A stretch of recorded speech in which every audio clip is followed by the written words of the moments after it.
fellowship, already having seen the museum twice and having spent some time in Kargil. This was, I think, in 2006 and 2007, and it was one of those spaces which was remarkable. So I don't scoff at the idea of Ambedkar, a house of wonders, where you walk in and you are wonderstruck. Even then, and now I think it is changing a lot, and Muzammil didn't talk about the other work that he does in Kargil now. Kargil serves as a sort of overnight stop between people traveling between Srinagar and Leh, or people who are into adventure tourism, going into Zanskar. So they'll spend a night. There is nothing much to do there. It's a major army base still. And they would perhaps go into the museum, spend 5 minutes there, and go out. So the primary audience was tourists. And the senior officers who come into the army base, then they would be taken across. Now, my interest in this museum was really because of the things in it. There was, I'm interested in material culture studies and the approach that it takes of relationships between things and users or people.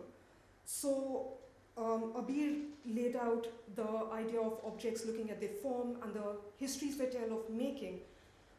Specifically with the museum as it was, I was interested in what voices these objects contained, but also how these stories could then open this museum space up to the population of Kargil itself, the local population.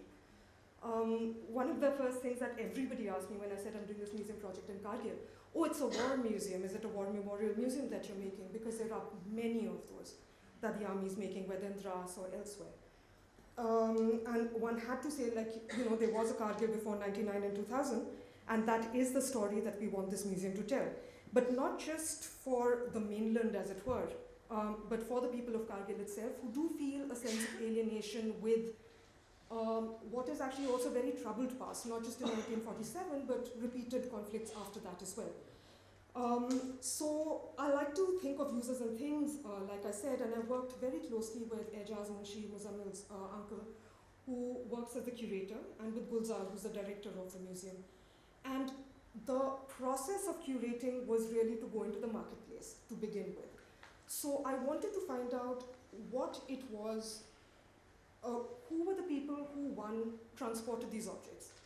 And they were all found in the caravanserai, and the photograph that Muzammil showed, the space still looks exactly like this. So in fact, we went in a few times, and every single time you go in there, there'll be huge numbers of treasures that you can kind of carry back to the museum in sacks, including, and there aren't so many images in this presentation about that, telegrams, revenue records, postcards from when the first post offices were set up in the 1880s in Leh and in Kargil. So I like to think about forging relationships with the marketplace, not just to sort of get narratives, but to have conversations which were perhaps more possible for me as an outsider than it may have been for a family who had always been there, because they may have been viewed with a sense of suspicion as to why suddenly, after 10 years of the museum's existence, are people coming in here to talk about things and stories. So in the photograph on the right side, you see Ejaz Munshi, who's the curator, who really made all of my travel in Kargil district possible. And Gudi Amar, who's one of the oldest people of the Sikh family who continues to live in Kargil and was associated with the Munshi family and with other trading families there. Lala Binde, he continues to run a shop and continues to be quite stubborn about not giving the things he has from that time, because there is an increased sort of awareness of the value of things. They may not have come into the mainstream sort of commodity market of the circulation of goods yet, because these could be biscuit tins, a big bottle of charas, old tattered telegrams, as the case may be. But there is an increasing awareness, and with that an increasing sense of pride in a particular sort of history which is no longer spoken of. And again, Lala Binde was pulling out everything that's in his shop to say, look, we have this or we have that. And it was his ancestor whose passport I will show you later that the museum has. Further, then I went with Ejaz to Latu village, which came into Kargil district only in the 1970s. Again, this was to chase down the two eldest people in the village who were in the 90s, who were actually porters on the trade routes, to see if they remember anything from that time, if there were stories they had. And I was, of course, working with a translator. But again, it was interesting because I was taken in to talk to the women, and there were stories coming out which may not have found their way into the museum, but really told of lives at that time and what women were doing, what were the sort of roles and responsibilities they had, or for instance, the hardships that porters faced. Further on, again, the sort of Uzbek histories of the trade route. So we went and met Master Namgyal, who's a retired teacher, along with Ejaz, who you see at the back, and Master Sadiq, who's a local Balti historian in Kargil. And again, to say that there is a particular sort of imagination of Kargil which completely belies the relationships that actually exist out there. And we wanted to bring all of that into the idea of the museum, really. Further on, these perhaps may be more familiar from very popular tourist imagery of the so-called Aryan tribes, and this is a myth that is used to beyond its potential for tourism in the region. And again, we recorded songs that, again, porters sang as they were crossing the Himalayan passes. So whether they were trading apricots, which are grown in Kargil for salt, and coming back. Now, one of the pities is that one comes in with the sort of urban pretensions of a trained art historian, and I'm a curator and I can change this, and all of that. And you realize that you've got to work with the conditions on the ground. Kargil is a place which remains isolated most of the year because of heavy snowfall. There is traffic coming in from Srinagar because of the armies, routes that need to remain open. Internet is completely sporadic. Electricity may come for a few hours a day, maybe absolutely absent for a few weeks at a time. So the idea of bringing in videos, to have little MP3 players, and all of these were very ambitious plans that we all had to place in the exhibition, to say that, look, people will come in and they listen to songs and we'll have this MP3 player for who wants to put it on. And you realize that, look, we've got to do what is practical, what is sustainable up to a point, in the sense that it can't just collapse because of a great opening and what all we did on paper, but doesn't actually work. Again, the other question of putting in some songs and not others was, whose voices are we privileging? What are we leaving out? Especially with trade and the sort of objects that were there. There were so many levels of voices. There were the question of makers, the transporters, the users, which were of various types. One of the things Muzammil didn't mention, but you'll see, is that the 7 shops sold imported goods that were made specifically for this market, brought in from Germany, Czechoslovakia, Japan, Italy. Things like shaving brushes, enamelware from Czechoslovakia. There are blades and luxury soaps from the UK. And all of these were for a local client base. And all of this is what forms the museum. One of the other things I did, and again, it was an interesting sort of resonance with Abir's work, is to look for photographs to contextualize the objects. And again, I found that working with archives, that Leh is pretty well documented from the earliest photography. So you have a lot of images of course, landscapes, very, very constructed images of monasteries and monks, but barely nothing about Kargil. And as luck would have it, a book was published just then of photographs taken by Rupert Wilmot in the 1930s. So he made 2 trips to Kargil in 1931 and 33. And the publishers very, very kindly allowed us to just have the photographs. They sent us high-res files, which we printed, and we put up there to contextualize as many of the objects in terms of a continuity of the historical usage and the movement along landscapes, which are now fairly transformed as well.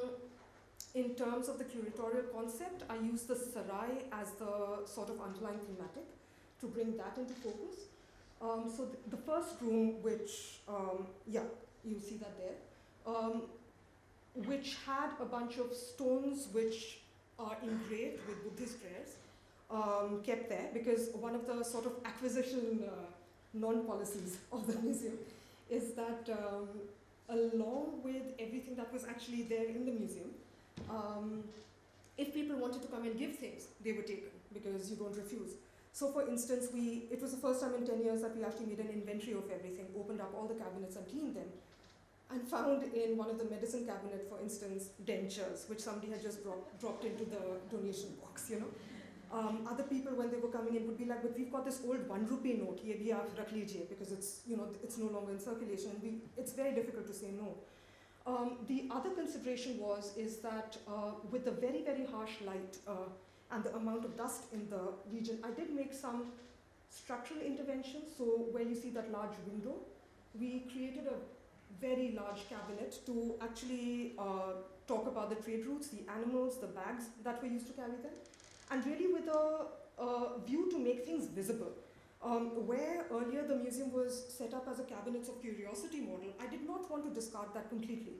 A museum is not just a repository of things. So for instance, I like to think of the Daji Lad Museum in Bombay also as the object, if I may call it that. It's not just the things that it contains, it's the building or the display strategies that are as much a part of what is important as the objects that are contained within.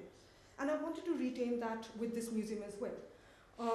So here you see that it was really opening up things. There was a small cabinet dedicated to Munshi Aziz Bhat's personal belongings. The museum is named after him. And again, it was interesting to see how this narrative was also sort of foregrounded at the beginning as the person who made all of this possible. Stop? Okay. And just to go over the next few rooms very quickly, and then it was thematicized according to the inn and the shop. Again, making things visible. So for instance, these Turkish caps were manufactured in Bombay. Things of everyday use. We found an alcohol menu, a mail order menu from 1913, where the Sarai used to order alcohol from Karachi. So we put that up there as well, in a little section devoted to intoxicants. Again, the uniforms that were found in the Sarai and the inn, we displayed them in a way that would make it possible to actually see the buttons, where these uniforms were made, which year it was done, and we found that, for instance, the tailor was manufacturing buttons inscribed with the year in which he was actually tailoring. So all of these were on these military uniforms as well. Room 3 was arms and ammunition. So for instance, you see on the top right, we actually took these cases apart to make it, of course, visually more interesting, but to talk about methods as well. And the other thing was really inserting a lot of text panels. So it may seem sort of very in-your-face, pedagogical or whatever, but it was required. The context was absolutely required because that was missing. And again, you'll see the British passport of Lala Amarchand, a trader from Hoshiarpur, whose grandson that I showed you an image of, issued in Kashgar. And this was the opening where the sort of local luminaries came around, but also what was fantastic is that people from across the border, from Skardu, were also there, and the sort of joy that I think we all collectively felt at being able to share these histories was remarkable. Again, I'm not sure how much outreach and how much active programming has been made possible, because, and I hope this comes up in the questions, is that because even now there are 3 people who run the museum. There's Gulzar Munshi, who's the director, but he not only has his government job, but the family also runs hospitals, they run schools. I mean, he used to be the secretary of the Taekwondo Club. Ejaz is one of the founding members of CASCO, which is the local sort of cultural body of self-taught historians, singers, poets. And they also do this. And Muzammil is now back in Kargil full-time. And he runs a variety of programs, not just this, but taking on the kind of project of thinking about heritage and museums further. And I hope that comes up in the questions.